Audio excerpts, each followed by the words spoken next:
When Ramses II took the throne around 1279 BCE, he was a 25-year-old commander inheriting an empire still stabilizing from decades of religious and social upheaval.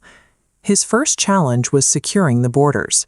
To the north, the Hittite Empire was expanding its influence, while closer to home, Sherdan sea raiders were attacking Egyptian cargo vessels along the Mediterranean coast. Ramses designed a patient trap for the pirates.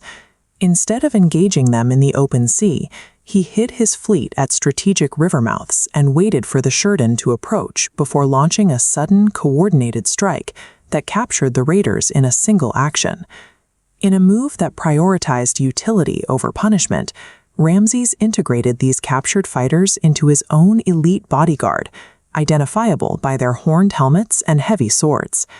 This early victory demonstrated a tactical pragmatism that would define his rule, turning an active military liability into a direct asset for the state. By the 5th year of his reign, Ramses was leading a force of 20,000 men toward the Syrian fortress of Kadesh to confront a Hittite coalition more than double that size. The battle nearly ended the 19th dynasty. Hittite chariots launched a surprise ambush while the Egyptian divisions were still miles apart, scattering the division of Ra and nearly overrunning the king's camp. With the lines collapsing, Ramses personally charged into the center of the fighting. His survival and rally of the troops allowed the Egyptians to fight to a tactical stalemate. Soldiers are crushed beneath his wheels, a narrative designed to overwrite the near catastrophe rather than a total rout. And domestically, it established the image of Ramses as an invincible protector. Ramses eventually recognized that maintaining a superpower through constant war was an economic dead end, leading him to pivot from the battlefield to the negotiating table. In 1258 BCE, he concluded the world's first known mutual peace treaty with the Hittites. This clay tablet records the terms of a permanent alliance that would last the rest of his life. The deal was solidified when Ramses married the Hittite princess Ma'ath-Neferurai, effectively ending the Bronze Age's most dangerous rivalry. To fund his internal projects, Ramses needed gold from the Wadi al-Laki.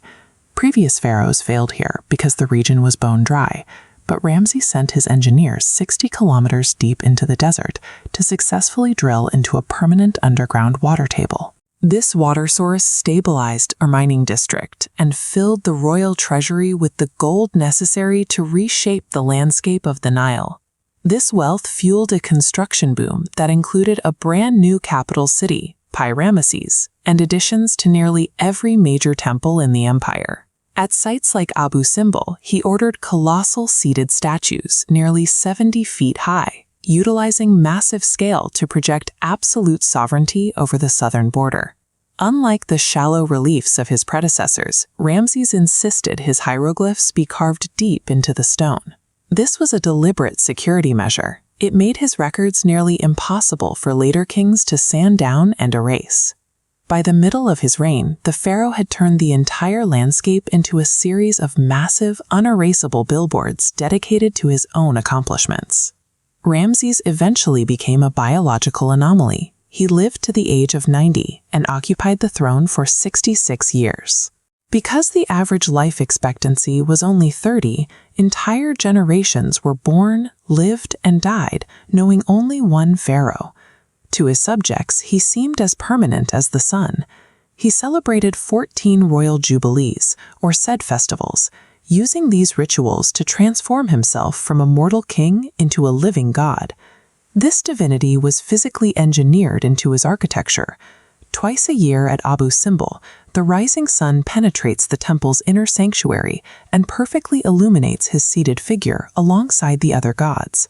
His longevity and deification meant that by the end of his life, his authority was absolute and his position was entirely beyond political question. At his death, Ramses left behind the most stable and prosperous version of Egypt seen in over a century. His physical body was so meticulously preserved that we can still see his profile today, over 3,000 years after he was placed in the Valley of the Kings. His name remained a shorthand for power.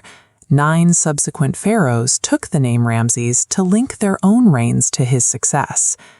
Ramses used strategic military survival, a world-first peace treaty, and an industrial-scale building program to physically define the limits of the Egyptian empire.